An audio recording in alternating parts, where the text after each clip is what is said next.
Good morning students. New लक्ष्य online classes में आप सबों का एक बार फिर से स्वागत है। पिछले वीडियो में मैंने आप लोगों को फोकस दूरी और वक्रता त्रिज्या में संबंध यानी F = R/2 फॉर्मूला प्रूफ करके बतलाया था और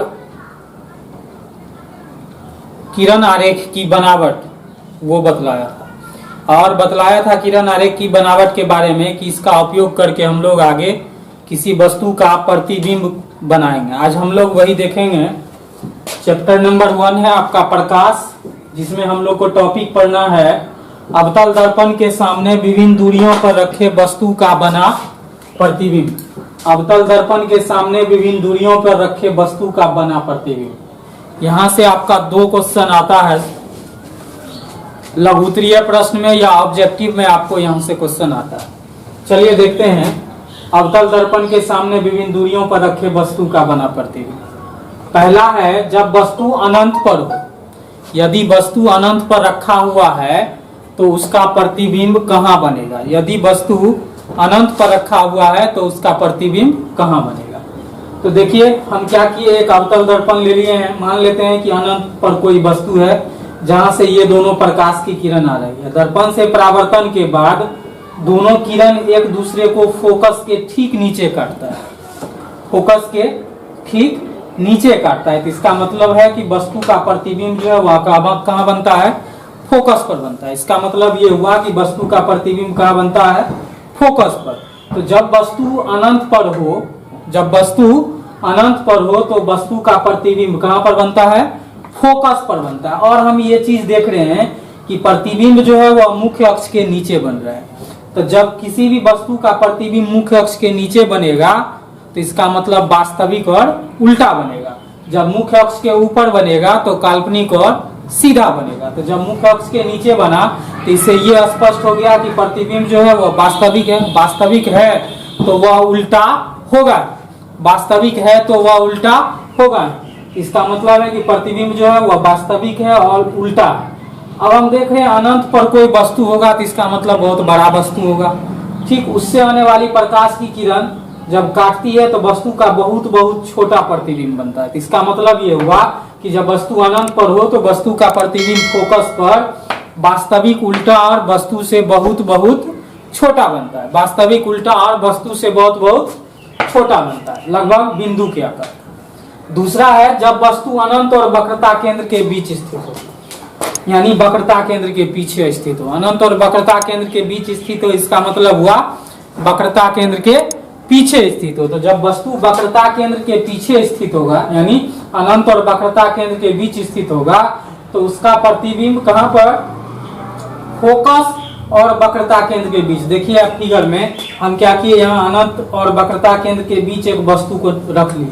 अब पहला प्रकाश की किरण निकलता है मुख्य अक्ष के समांतर और यह फोकस से होकर गुजरता है। दूसरा प्रकाश की किरण वक्रता केंद्र से होकर गुजरती है। तो हम लोग जानते हैं कि वक्रता केंद्र से होकर जाने वाली प्रकाश की किरण दर्पण से परावर्तन के बाद पुनः उसी पथ पर वापस लौट जाता है। तो ये वापस लौट गया तो दोनों प्रकाश की किरण एक दूसरे को इस बिंदु पर काटता है।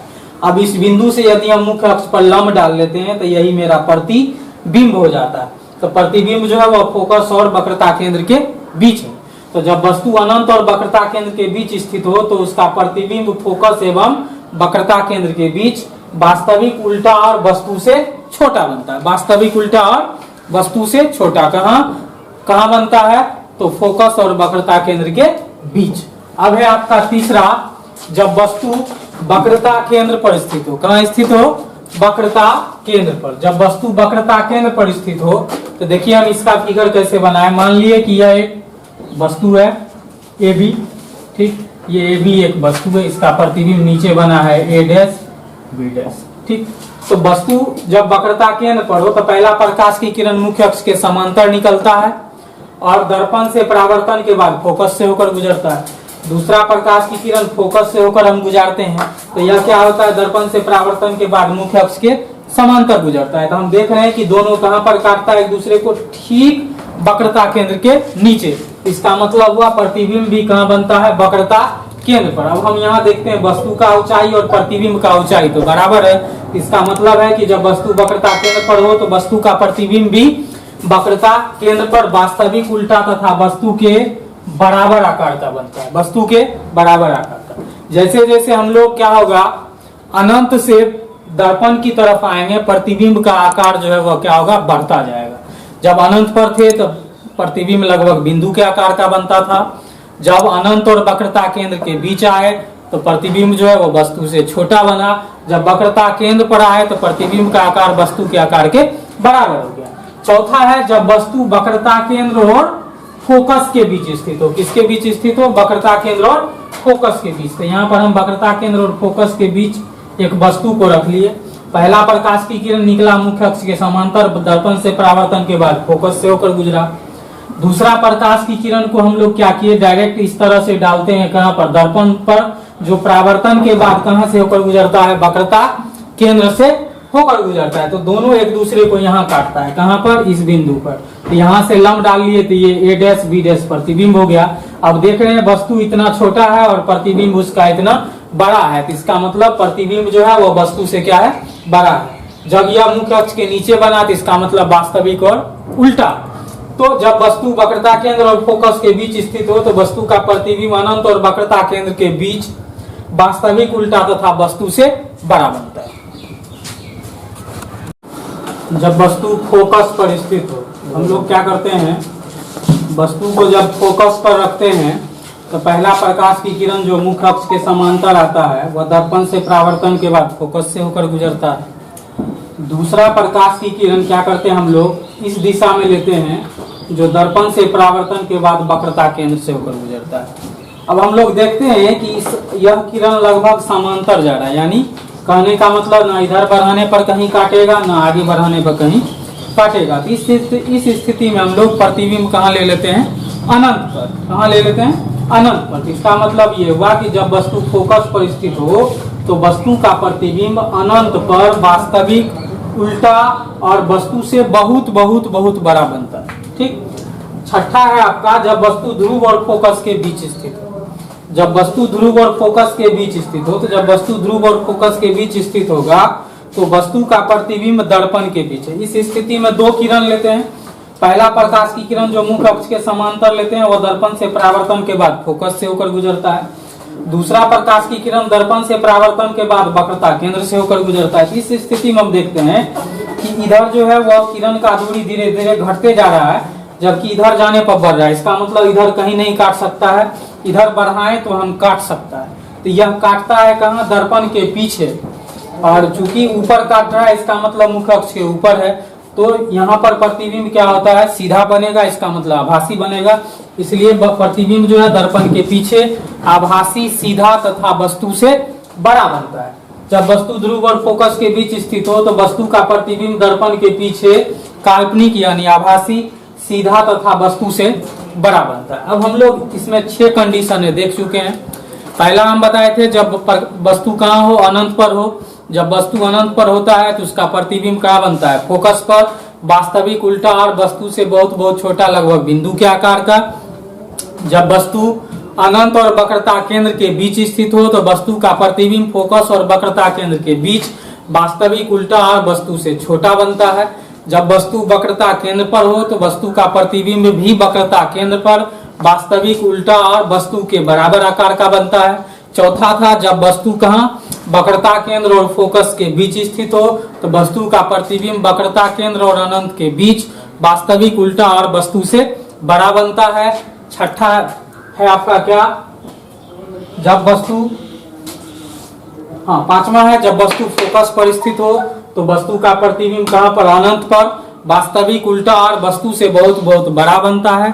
छठा है जब वस्तु कहाँ हो, ध्रुव और फोकस के बीच स्थित हो तो वस्तु का प्रतिबिंब दर्पण के पीछे काल्पनिक, सीधा और वस्तु से बड़ा बनता है। अब देखिए अवतल दर्पण में वस्तु का बड़ा प्रतिबिंब भी बनता है, छोटा प्रतिबिंब भी बनता है और वस्तु के बराबर आकार का प्रतिबिंब भी बनता है। अवतल दर्पण एक मात्र ऐसा दर्पण है जो वस्तु का वास्तविक प्रतिबिंब बनाता है और आभासी प्रतिबिंब भी बनाता है। अवतल दर्पण एकमात्र ऐसा दर्पण है जो वस्तु का वास्तविक प्रतिबिंब भी बनाता है और आभासी प्रतिबिंब भी बनाता है। अवतल दर्पण ही एक ऐसा दर्पण है जो वस्तु का आभासी और वस्तु से बड़ा प्रतिबिंब बनाता है। अब चलिए उत्तल दर्पण के सामने रखे वस्तु का प्रतिबिंब। हम लोग जान रहे हैं कि उत्तल दर्पण का फोकस और वक्रता केंद्र दोनों क्या होता है, दाईं ओर होता है। तो बाईं ओर तो कुछ होता नहीं है, यानी ध्रुव के पीछे का जगह कुछ नहीं, ध्रुव और अनंत के बीच का क्षेत्र हो गया। तो कहीं भी आप वस्तु को रखेंगे तो वस्तु का प्रतिबिंब दर्पण के पीछे कहां पर बनेगा, ध्रुव और फोकस के बीच काल्पनिक सीधा और वस्तु से छोटा बनाता है। यह भी काल्पनिक प्रतिबिंब बनाता है। उत्तल दर्पण सदैव काल्पनिक प्रतिबिंब बनाता है, अवतल दर्पण वास्तविक और काल्पनिक दोनों प्रतिबिंब बनाता है। उत्तल दर्पण में बना काल्पनिक प्रतिबिंब वस्तु से छोटा होता है, जबकि अवतल दर्पण में बना काल्पनिक प्रतिबिंब वस्तु से बड़ा होता है। ये याद रखना है। अब है आपका अवतल दर्पण का उपयोग। अवतल दर्पण का उपयोग क्या है, हजामत के द्वारा दाढ़ी बनाने में। जब हम लोग दाढ़ी बनाते हैं तो उस समय जो दर्पण होना चाहिए वो अवतल दर्पण होना चाहिए। अवतल दर्पण क्या करता है कि आपका जो दाढ़ी वाला बाल है उसको बड़ा बड़ा दिखलाता है। ऐसा क्यों, ऐसा इसलिए कि जब वस्तु ध्रुव और फोकस के बीच होता है अवतल दर्पण में, तो वस्तु का प्रतिबिंब दर्पण के पीछे काल्पनिक सीधा और वस्तु से बड़ा बनता है। इसलिए हम लोग जब दाढ़ी बनाते हैं तो हम लोग जो है वह दर्पण के फोकस और ध्रुव के बीच में बैठते हैं, यानी हमारा चेहरा जो होता है वह दर्पण के ध्रुव और फोकस के बीच में होता है। इसलिए उसका जो प्रतिबिंब दर्पण के पीछे बनता है वह क्या होता है, वस्तु से बड़ा बनता है, यानी हमारा चेहरा वास्तविक आकार से बड़ा दिखाई देता है। इसलिए दाढ़ी जो है वह साफ साफ दिखाई देता है। दूसरा, टॉर्च, हेडलाइट और सर्च लाइट में। टॉर्च, हेडलाइट और सर्च लाइट में क्या करता है कि यह वस्तु ये जो है जो भी प्रकाश की किरण उस पर पड़ती है उसको परावर्तित करके क्या करता है, समांतर दिशा में फैलाता है। उसके बाद है चिकित्सकों द्वारा आंख, नाक, कान तथा गले के जांच में, इसमें भी अवतल दर्पण का उपयोग होता है।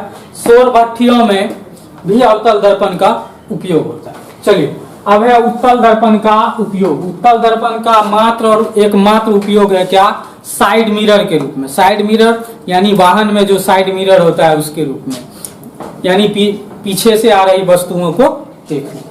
चलिए अब है वस्तु दूरी। आपका अगला टॉपिक है वस्तु दूरी। वस्तु दूरी क्या होता है, दर्पण के ध्रुव से वस्तु की दूरी को वस्तु दूरी कहते हैं। दर्पण के ध्रुव से वस्तु की दूरी को वस्तु दूरी कहते हैं। इसे यू से सूचित किया जाता है। उसके बाद है प्रतिबिंब दूरी। दर्पण के ध्रुव से प्रतिबिंब की दूरी को प्रतिबिंब दूरी कहते हैं। इसे भी से सूचित किया जाता है। दर्पण के ध्रुव से प्रतिबिंब की दूरी को प्रतिबिंब दूरी कहते हैं।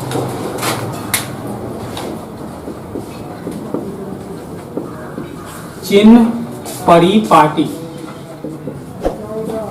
यानी साइन कन्वेंशन।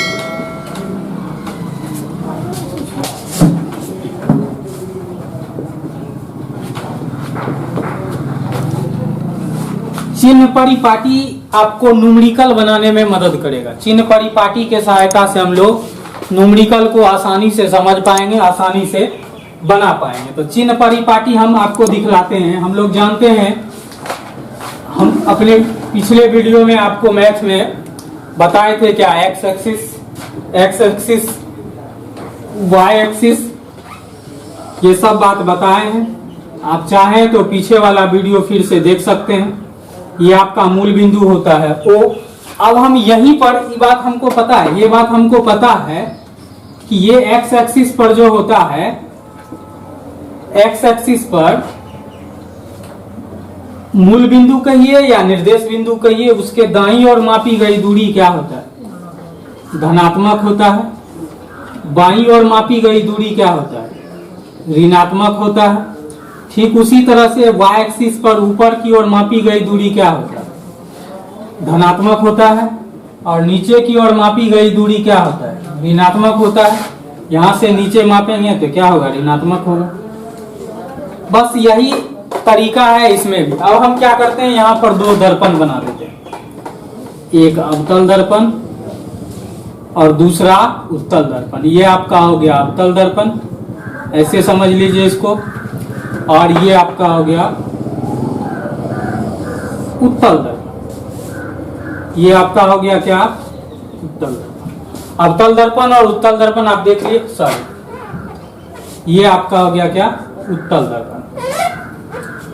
ठीक, अवतल दर्पण का ध्रुव ये दोनों का ये ध्रुव हो गया अवतल दर्पण और उत्तल दर्पण का ध्रुव हो गया। जो हमारा कार्टेशियन प्लेन में मूल बिंदु होता है वो यहाँ पर क्या हो जाता है, आपका ध्रुव हो जाता है।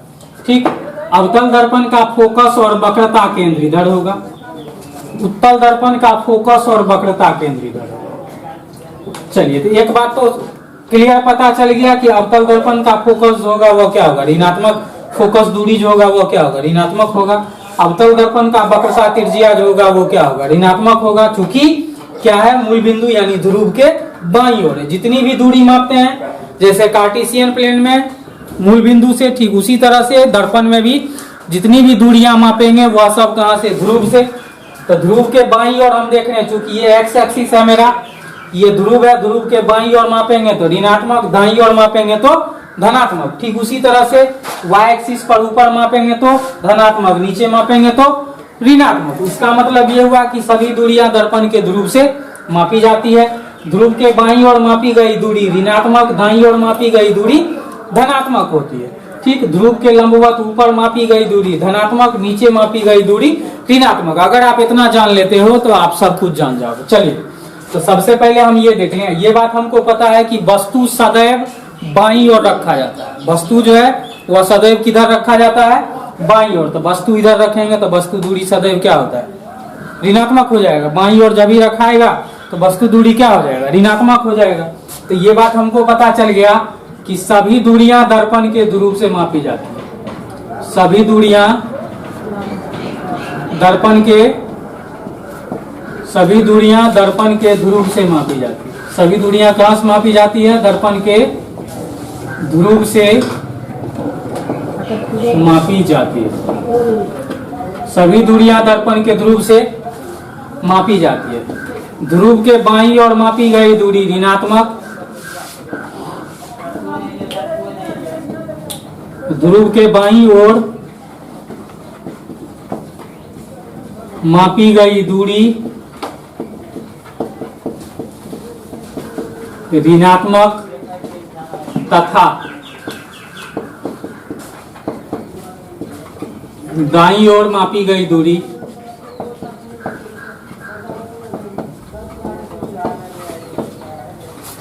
धनात्मक होता है। ध्रुव के बाईं ओर मापी गई दूरी ऋणात्मक तथा दाईं ओर मापी गई दूरी क्या होता है, धनात्मक होता है। बाईं ओर मापेंगे तो ऋणात्मक, दाईं ओर मापेंगे तो धनात्मक। अब क्या है, मुख्य अक्ष के ऊपर मापी गई दूरी धनात्मक, नीचे मापी गई दूरी क्या होता है, ऋणात्मक। मुख्य अक्ष के ऊपर, मुख्य अक्ष के ऊपर मापी गई दूरी, मुख्य अक्ष के ऊपर मापी गई दूरी धनात्मक तथा नीचे मापी गई दूरी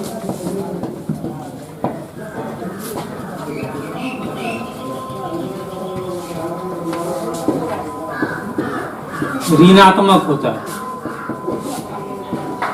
मुख्य अक्ष के ऊपर मापी गई दूरी धनात्मक तथा नीचे मापी गई दूरी ऋणात्मक होता है। ये मोटा मोटी बात जान लें। अब मोटा मोटी बात जब जान गए तो अब ये बात हमको जान लेना है कि वस्तु दूरी, चूंकि वस्तु हमेशा दर्पण के बाईं ओर रखा जाता है, इसलिए वस्तु दूरी सदैव क्या होता है, ऋणात्मक होता है। वस्तु दूरी सदैव, वस्तु दूरी को हम लोग कौन चीज से सूचित करते हैं, वस्तु दूरी को किस चीज से सूचित किया जाता है, यू से। तो वस्तु दूरी यानी यू यानी स्मॉल यू, वस्तु दूरी सदैव ऋणात्मक होता है। वस्तु दूरी सदैव क्या होता है, ऋणात्मक होता है। वस्तु दूरी सदैव क्या होता है, ऋणात्मक होता है। अब एक चीज देख लेंगे हम लोग, अवतल दर्पण का फोकस दूरी बाईं ओर है, तो इसका मतलब अवतल दर्पण का फोकस दूरी और वक्रता त्रिज्या दोनों ऋणात्मक होता है। अवतल दर्पण का फोकस दूरी और वक्रता त्रिज्या दोनों क्या होता है, ऋणात्मक होता है। अवतल दर्पण का फोकस दूरी, फोकस दूरी यानी स्मॉल एफ तथा वक्रता त्रिज्या, वक्रता त्रिज्या मीन्स कैपिटल आर, दोनों क्या होता है, ऋणात्मक होता है। अवतल दर्पण का फोकस दूरी और वक्रता त्रिज्या क्या होता है, ऋणात्मक होता है। उत्तल दर्पण का फोकस दूरी और वक्रता त्रिज्या दोनों क्या होता है, धनात्मक होता है। उत्तल दर्पण का फोकस दूरी, उत्तल दर्पण का फोकस दूरी और वक्रता त्रिज्या, उत्तल दर्पण का फोकस दूरी और वक्रता त्रिज्या दोनों धनात्मक होता है।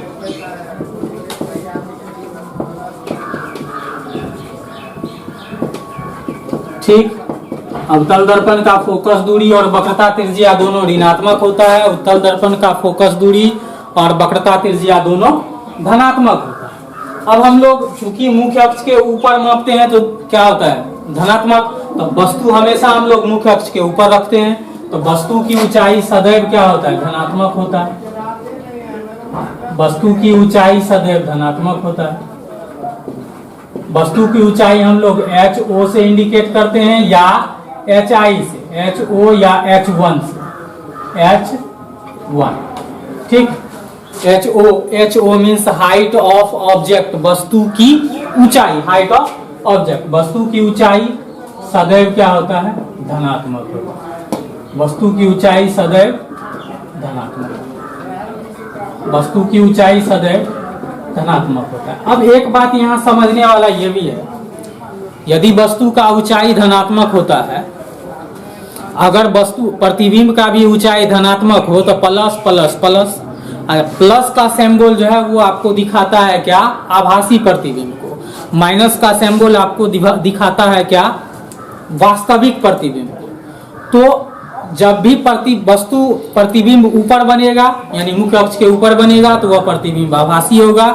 जो प्रतिबिंब मुख्य अक्ष के नीचे बनेगा वह प्रतिबिंब क्या होगा, वास्तविक होगा। इसका मतलब यह है कि यदि आपके आवर्धन का, आगे हम लोग पढ़ेंगे नेक्स्ट वीडियो में आवर्धन, अगर आवर्धन का सिंबल प्लस है तो इसका मतलब प्रतिबिंब जो है आभासी है।